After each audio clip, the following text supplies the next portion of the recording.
আমরা সবাই খুব দুঃখে ছিলাম। আমরা ভগবানকে রোজ বলতাম যে আমাদের ছোট কাকিকে ফেরত দিয়ে দাও। ভগবান আমাদের কথা শুনলে আর তুমি ফিরে চলে এলে। সালামু আলাইকুম ভাইয়া, ভাবি, আপু, ভাই, সবাই কেমন আছেন? আশা করি আলহামদুলিল্লাহ সবাই ভালো আছেন। আর ভালো না থাকলেও আমাদের এই ভিডিওটা দেখার পরে আপনারা অবশ্যই ভালো হয়ে যাবেন, কারণ আজকে আমরা যে নাটকের এক্সপ্লেন নিয়ে এসেছি সেটা দেখলে আপনাদের হাসতে হাসতে পেট ব্যথা হয়ে যাবে, আর কান্নাও আসতে পারে। মানে দুটোই একসাথে পাবেন, একদম buy one get one free অফারের মতো। আচ্ছা ভাইয়া ভাবিরা, আপনারা কোন ডিভাইস থেকে দেখছেন আমাদের এই ভিডিওটা? মোবাইল থেকে, না ল্যাপটপ থেকে, না টিভি থেকে? যেখান থেকেই দেখেন না কেন, একটা কাজ কিন্তু করতেই হবে আপনাদেরকে। সেটা হলো আমাদের এই চ্যানেলটা এখনও সাবস্ক্রাইব না করে থাকলে এক্ষুনি সাবস্ক্রাইব করে ফেলেন আর বেল আইকনটা টিপে দেন, তাহলে নতুন নতুন ভিডিও আসলেই আপনারা সবার আগে নোটিফিকেশন পেয়ে যাবেন। আচ্ছা, তো চলেন শুরু করা যাক আজকের এই এপিসোডের এক্সপ্লেন। আজকে আমরা নিয়ে এসেছি বড়লোক ঘরের ছোট বউ নাটকের 153 নম্বর এপিসোডের এক্সপ্লেন, আর সাথে সাথে আমরা আলোচনা করব যে 154 নম্বর এপিসোডে কী কী হতে পারে সেটা নিয়েও। তো চলেন আর দেরি না করে সরাসরি ঢুকে পড়া যাক গল্পের ভেতরে। তো এই এপিসোডটা শুরু হচ্ছে একটা রাতের দৃশ্য দিয়ে, যেখানে আমরা দেখতে পাচ্ছি যে অর্জুন অহনাকে একটা কথা বলছে। সে বলছে যে অহনা, তুমি কাল তোমার মাকে সকাল সকাল ডেকে নিও, দেখবে উনি যেন দেরি না করেন। মানে এখানে অর্জুন অহনাকে বলছে যে তোমার মাকে সকালে ডেকে দিও, কারণ উনি যেন দেরি না করেন, কোথাও হয়তো যেতে হবে বা কোনো কাজ আছে, সেই জন্য অর্জুন চাইছে যে অহনার মা যেন সময় মতো ওঠেন। এখানে কিন্তু একটা জিনিস লক্ষ্য করার মতো, সেটা হলো যে অর্জুন কিন্তু অহনার মায়ের ব্যাপারে বেশ কেয়ারিং আচরণ করছে। মানে সে চাইছে যে অহনার মা যেন কোনো সমস্যায় না পড়েন, দেরি করে না ফেলেন। এটা দেখে বোঝা যায় যে অর্জুন আসলে মনে মনে অহনার পরিবারের প্রতিও যত্নশীল, যদিও সে মুখে স্বীকার করে না, কিন্তু তার আচরণে বোঝা যায় যে সে আসলে সবার কথাই ভাবে। তারপর অর্জুন আরও একটা কথা বলল। সে বলল যে তুমি কি জানো, তোমায় আরও একটা কথা বলার ছিল। এখানে অর্জুন একটু সিরিয়াস হয়ে গেছে, মানে সে অহনাকে একটা গুরুত্বপূর্ণ কথা বলতে চাইছে। অহনা তখন জিজ্ঞেস করলো, কি মামা? মানে অহনা অর্জুনকে মামা বলে ডাকছে। এটা হয়তো তাদের পরিবারের মধ্যে একটা সম্বোধন বা আদরের নাম হতে পারে। অর্জুন তখন বলল যে এটাই যে কাল তোমার চাকরির রেজাল্ট বেরোচ্ছে। এখানে একটা বড় তথ্য আমরা পেলাম যে অহনা একটা চাকরির জন্য পরীক্ষা দিয়েছিল এবং সেই চাকরির রেজাল্ট কাল বেরোতে চলেছে। এটা কিন্তু অনেক গুরুত্বপূর্ণ একটা বিষয়, কারণ অহনার জীবনে এই চাকরিটা পাওয়া না পাওয়ার উপর অনেক কিছু নির্ভর করছে। অহনার পরিবারের আর্থিক অবস্থা হয়তো খুব একটা ভালো না, তাই এই চাকরিটা পেলে অহনার জন্য এবং তার পরিবারের জন্য অনেক কিছু বদলে যেতে পারে। অহনা এই কথা শুনে একটু অবাক হলো। সে বলল, কি? মানে সে জানতো না যে কাল রেজাল্ট বেরোচ্ছে। অর্জুন তখন বলল, আরে কি নয়, হ্যাঁ। মানে অর্জুন নিশ্চিত করলো যে হ্যাঁ, কাল সত্যিই রেজাল্ট বেরোচ্ছে। তারপর অহনা একটু হতাশ হয়ে বলল যে আমার তো মনে হয় না যে আমার কিছু হবে বলে, এমনকি এটাও মনে হচ্ছে না আমার নামটা উঠবে বলে। মানে অহনা নিজের উপর আত্মবিশ্বাস হারিয়ে ফেলেছে। সে মনে করছে যে সে চাকরিটা পাবে না, তার নাম লিস্টে আসবে না। এখানে অহনার মনের ভেতরের ভয়টা স্পষ্ট হয়ে উঠছে। প্রতিটা মানুষের জীবনেই এরকম মুহূর্ত আসে যখন আমরা নিজের ক্ষমতার উপর বিশ্বাস হারিয়ে ফেলি, মনে হয় যে আমরা কিছুই পারবো না, কিন্তু আসলে সেটা শুধু আমাদের মনের ভয়। বাস্তবে আমরা যতটুকু পারি ততটুকুই যথেষ্ট। অর্জুন তখন অহনাকে সান্ত্বনা দিল। সে বলল যে নাম না উঠলে কি আর হবে, আরও একবার বরং চেষ্টা করে দেখবে। এখানে অর্জুন কিন্তু অনেক পজিটিভ একটা কথা বলেছে। সে বলছে যে যদি এবার না হয় তাহলে আবার চেষ্টা করবে, হাল ছেড়ে দেওয়া যাবে না। এটা কিন্তু অনেক ভালো একটা মেসেজ আমাদের সবার জন্য। জীবনে অনেক সময় আমরা প্রথমবারে সফল হই না, কিন্তু তার মানে এই না যে আমরা কোনোদিনও সফল হব না। বারবার চেষ্টা করতে থাকলে একদিন না একদিন সফলতা আসবেই। তারপর অর্জুন আরও একটা মজার কথা বলল। সে বলল যে এখন তো সংসার সামলানোর জন্য নাম উঠে গেছে, পরের বার না হয় চাকরির ক্ষেত্রেও তোমার নামটা উঠবে।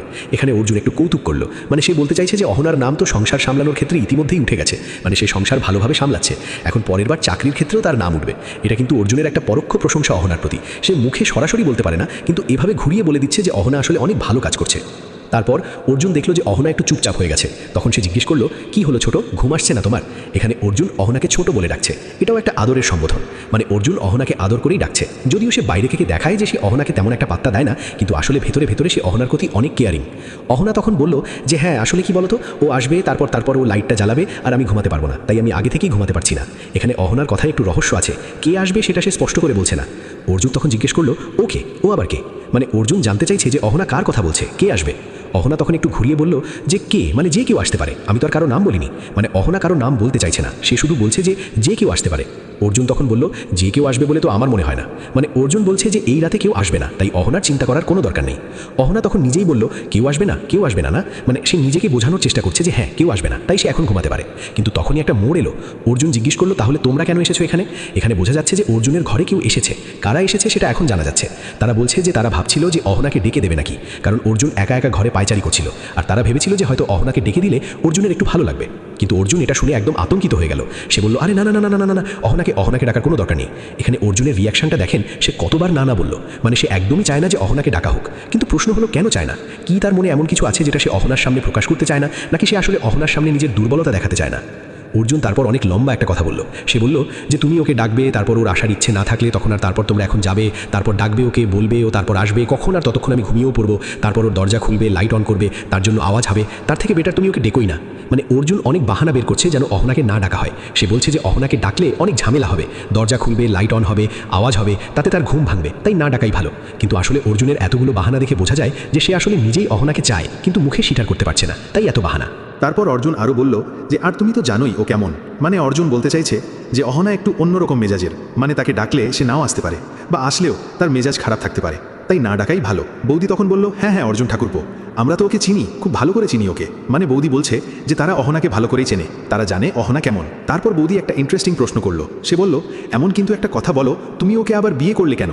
এসব কত ঝামেলার না? এখানে বৌদি জিজ্ঞেস করছে যে অর্জুন কেন অহনাকে আবার বিয়ে করলো? যদি এত ঝামেলা, তাহলে কেন এই বিয়েটা করলো? এই প্রশ্নটা কিন্তু অনেক গুরুত্বপূর্ণ, কারণ এখান থেকে আমরা জানতে পারবো যে অর্জুন এবং অহনার আগে একবার বিয়ে হয়েছিল এবং সেই বিয়ে ভেঙে গেছিল, মানে তাদের ডিভোর্স হয়ে গেছিল, এবং এখন তাদের দ্বিতীয়বার বিয়ে হয়েছে। এটা অনেক ইউনিক একটা সিচুয়েশন। একই দুজন মানুষ দুইবার বিয়ে করেছে। অর্জুন তখন বলল, আবারও বিয়ে? দেখো বৌদি, মানে সে নিজেও হয়তো অবাক যে সে আবার অহনাকে বিয়ে করে ফেলেছে। তারপর অর্জুন বলল যে সে একটা সিক্রেট বলবে। সে বলল, অ্যাকচুয়ালি কী হয়েছিল বলো তো? আমি এটা মায়ের কথাই করেছি। অ্যাকচুয়ালি না, মায়ের কথায় আমি ভয় পেয়ে গেছিলাম, সেই জন্য আমি বিয়েটা করলাম। এখানে অর্জুন বলছে যে সে আসলে তার মায়ের কথায় ভয় পেয়ে বিয়েটা করেছে, মানে সে নিজের ইচ্ছায় বিয়ে করেনি, তার মা বলেছে তাই সে করেছে। এখন এটা সত্যি কি না সেটা আমরা একটু পরে বুঝতে পারবো, কিন্তু অর্জুন এখন এই দাবি করছে যে সে মায়ের ভয়ে বিয়ে করেছে। বৌদি তখন বলল, আরে হ্যাঁ হ্যাঁ, আমরা তো সেটা শুনেছি যে তুমি বিয়ের সময় কত কাঁদছিলে। এখানে বৌদি বলছে যে অর্জুন নাকি বিয়ের সময় কাঁদছিল, মানে বিয়ে করতে গিয়ে অর্জুন কেঁদেছে। এটা শুনে অর্জুন একদম রেগে গেল। সে বলল, আমি আবার কাঁদছিলাম নাকি? এই আজে বাজে কথা কে বলছে? একদম ঠিক করছে না সে। মানে অর্জুন অস্বীকার করছে যে সে কেঁদেছে। সে বলছে যে এটা মিথ্যে কথা, কে এসব বলেছে? তারপর অর্জুনের মাথায় একটা সন্দেহ ঢুকলো। সে বলল, এক সেকেন্ড, এই কথাটা তোমাদেরকে অহনা বলেনি তো? মানে অর্জুন সন্দেহ করছে যে হয়তো অহনাই বৌদিদের এই কথা বলেছে যে অর্জুন বিয়ের সময় কেঁদেছিল। অর্জুন তারপর বলল, ওই এসব বলছে না, একদমই না, ওর কথা একদম বিশ্বাস করবে না তোমরা, আমি বলছি তোমাদের। মানে অর্জুন সরাসরি বলে দিচ্ছে যে অহনার কথা যেন তারা বিশ্বাস না করে, কারণ অহনা নাকি মিথ্যে কথা বলে। কিন্তু তখনই আরেকজন বলল, ছোটু, আমিও তো শুনেছি, ওই সত্যমামাই তো বলছিল যে ওনার খুব কষ্ট হচ্ছিল তোর মুখটা দেখে। এখানে আরেকজন বলছে যে শুধু অহনা না, সত্যমামাও বলেছে যে অর্জুনের মুখ দেখে তার কষ্ট হচ্ছিল বিয়ের সময়। অর্জুন এবার আরও বেশি ডিফেন্সিভ হয়ে গেল। সে বলল, সত্যমামা বলছিল, আমার কথা বিশ্বাস হচ্ছে না? সত্যমামার কথা বিশ্বাস? সত্যমামার কথা বিশ্বাস করার কোনো দরকার নেই, যত গল্প বানায় ওই লোকটা। মানে অর্জুন এবার সত্যমামাকেও গল্প বানানো লোক বলে দিচ্ছে। সে কারো কথাই মানতে রাজি না যে সে বিয়ের সময় কেঁদেছিল। তারপর অর্জুন একটা চমৎকার বাহানা দিল। সে বলল, অ্যাকচুয়ালি কি হয়েছিল বলতো? আমার খিদে পেয়েছিল। মানে অর্জুন বলছে যে সে কাঁদেনি, আসলে তার খিদে পেয়েছিল, তাই তার মুখটা সেরকম লাগছিল। এটা শুনে হাসি পাচ্ছে না ভাইয়া ভাবিরা? মানে মানুষ বিয়ের মণ্ডপে বসে কাঁদছে আর বলছে যে না না, আমি কাঁদিনি, আমার খিদে পেয়েছিল। কি অসাধারণ একটা বাহানা!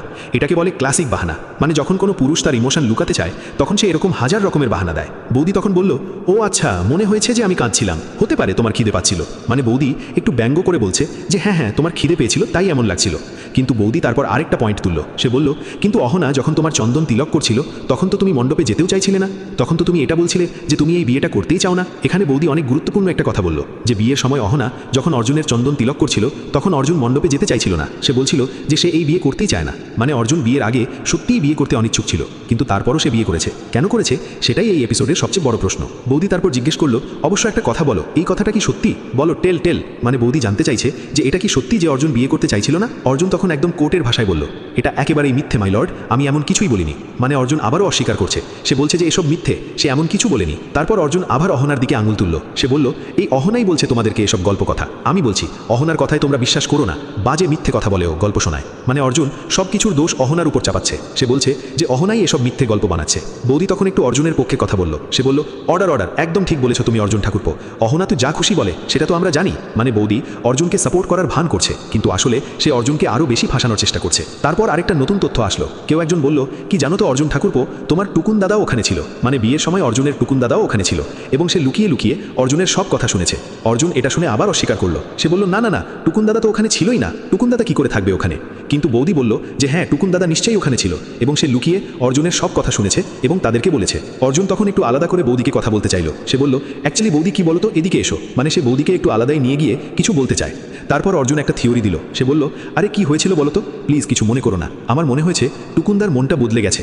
এই যে টুকুদা দেখলো না যে আমার দ্বিতীয় বিয়ে হচ্ছে, ওর না এমন মনে হয়েছে যে ওর জেলেসি হয়েছে, তাই ওরও মনে হয়েছে যে আমিও দ্বিতীয় বিয়ে করব, সেই জন্যই ও এসব কথা বলছে, মিথ্যে কথা বলছে তোমাকেও। এখানে অর্জুন বলছে যে টুকুন দাদা জেলেস হয়ে গেছে অর্জুনের দ্বিতীয় বিয়ে দেখে, তাই টুকুন দাদা মিথ্যে কথা বলছে। এটা অর্জুনের একটা চালাকি, সে নিজের সব দোষ অন্যের উপর চাপাতে চাইছে। তারপর অর্জুন নাটকীয়ভাবে বলল, সে কি বলছো, তাই নাকি?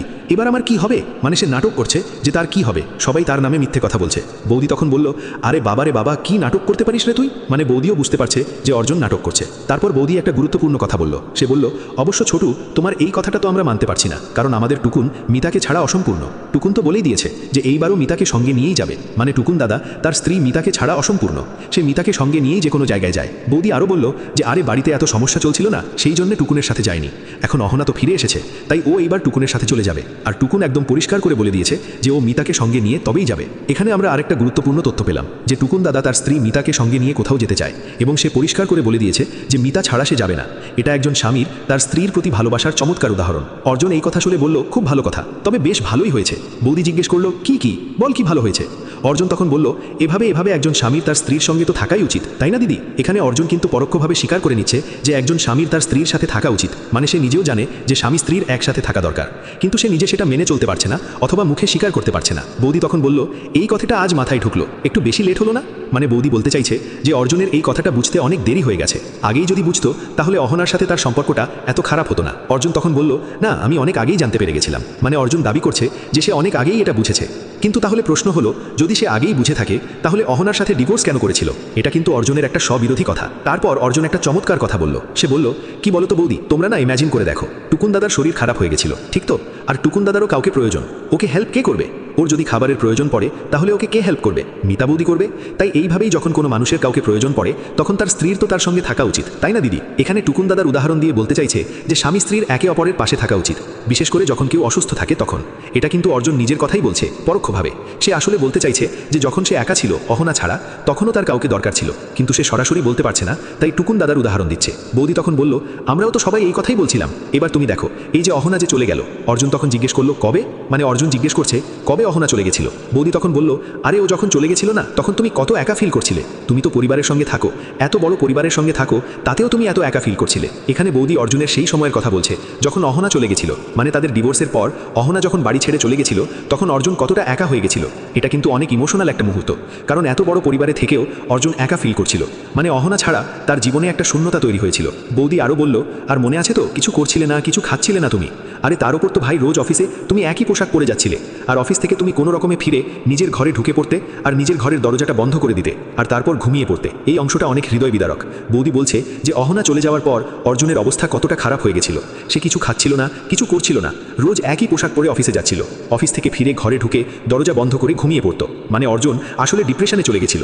অহনা ছাড়া সে যেন বেঁচে থাকার কোনো কারণ খুঁজে পাচ্ছিল না। বৌদি আরও বলল, মনে আছে তো মা কত বকতেন? মা তো প্রত্যেক দিন বলতেন, আরে কিছু খাবার খা, কিছু তো খেয়ে নে। কিন্তু ও তো দেখি প্রত্যেকবার একই কথা বলতো, মা আমি তো খাবার খেয়ে এসেছি, আমার খিদে নেই। আরে আমরা সবাই জানি তুমি কিছুই খেয়ে আসতে না, কিন্তু অহনার কথা মনে করে তোমার খিদেই মরে গেছিল। এই পার্টটা সত্যি অনেক ইমোশনাল। মা প্রতিদিন বলতেন খাবার খাও, কিন্তু অর্জুন বলতো যে সে খেয়ে এসেছে, কিন্তু আসলে সে কিছুই খেত না। অহনার কথা মনে করে তার খিদেই মরে গেছিল। এটা থেকে বোঝা যায় যে অর্জুন অহনাকে কতটা ভালো। অর্জুন বলল, হ্যাঁ, তো এটা তো ভালোই বিষয়, আর মনে মনে তোমার তো বেশ ভালোই লাগছে, তাই না? মানে অর্জুন বলছে যে অহনার মনে মনে ভালো লাগছে এই নিমন্ত্রণের বিষয়টা। অহনা তখন বলল, হ্যাঁ, না মোটেও না। মানে অহনা প্রথমে হ্যাঁ বলল, তারপর না বলল। এটা থেকে বোঝা যায় যে অহনারও আসলে ভালো লাগছে, কিন্তু সে মুখে স্বীকার করতে চাইছে না, ঠিক অর্জুনের মতোই। তারপর অহনা একটু ইমোশনাল হয়ে বলল, তবে আমি ভাবছিলাম যে যদি তোমার অন্য কোনো মেয়ের সঙ্গে বিয়ে হয়ে যেত তো। মানে অহনা ভাবছিল যে যদি অর্জুনের অন্য কোনো মেয়ের সাথে বিয়ে হতো তাহলে কি হতো।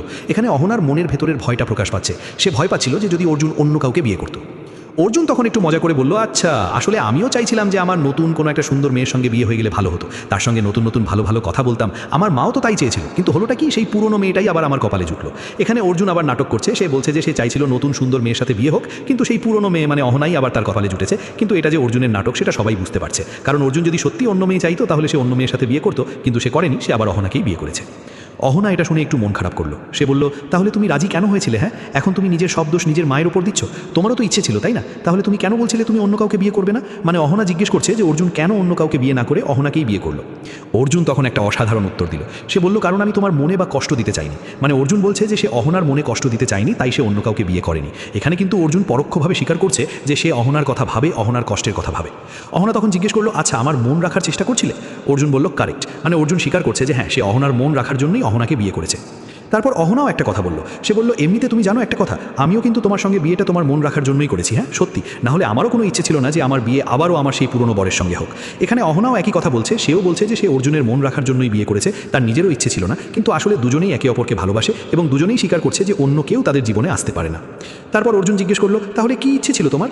অহনা বলল আমার ইচ্ছে ছিল যে আমারও বিয়েটা কোনো একটা সুন্দর ছেলের সঙ্গে যে খুব হ্যান্ডসাম হবে, হিরোর মতো দেখতে। এখানে অহনা অর্জুনকে একটু খোঁচা দিচ্ছে, সে বলছে যে সে চাইতো একটা হ্যান্ডসাম হিরোর মতো ছেলের সাথে বিয়ে হোক, মানে সে ইঙ্গিত করছে যে অর্জুন হ্যান্ডসাম না বা হিরোর মতো দেখতে না।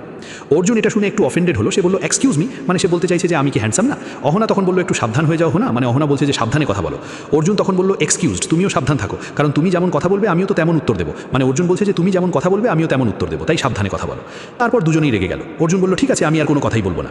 অহনাও বলল ওকে, আমিও তাহলে বলবো না কিছু। অর্জুন বলল ঠিক তো? অহনা বলল পাক্কা।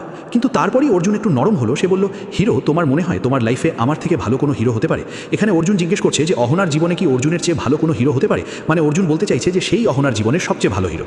অহনাও তখন একই প্রশ্ন করলো, সে বলল এমনিতে তোমার কি মনে হয় যে তোমার জীবনে আমার থেকে কেউ বেটার কোনো হিরোইন আসতে পারে নাকি? মানে অহনাও জিজ্ঞেস করছে যে অর্জুনের জীবনে কি অহনার চেয়ে ভালো কোনো হিরোইন আসতে পারে? অর্জুন তখন একটু থেমে বলল না, কেউই না। মানে অর্জুন স্বীকার করলো যে অহনার চেয়ে ভালো কেউ তার জীবনে আসতে পারে না। এটা কিন্তু অনেক বড় একটা কথা। অর্জুন প্রথমবারের মতো সরাসরি স্বীকার করলো যে অহনা তার জীবনের সবচেয়ে ভালো মেয়ে। অহনাও তখন বলল তাহলে আমারও কেউ না, মানে অহনাম স্বীকার করলো যে অর্জুনের চেয়ে ভালো কেউ তার জীবনে নেই। এটা কিন্তু খুবই সুন্দর একটা মুহূর্ত। দুজনেই একে অপরকে ভালোবাসে এবং দুজনেই স্বীকার করলো যে অন্য কেউ তাদের জীবনে আসতে পারে না। তারপর অর্জুন বলল অহনা, তুমি এবার আমার দেখাশোনা করবে তো একটু? মানে অর্জুন অহনাকে অনুরোধ করছে যে সে তার দেখাশোনা করুক। এখানে অর্জুনের একটু দুর্বলতা প্রকাশ পাচ্ছে, সে চাইছে যে অহনা তার যত্ন নিক। অহনা তখন একটু মজা করে বলল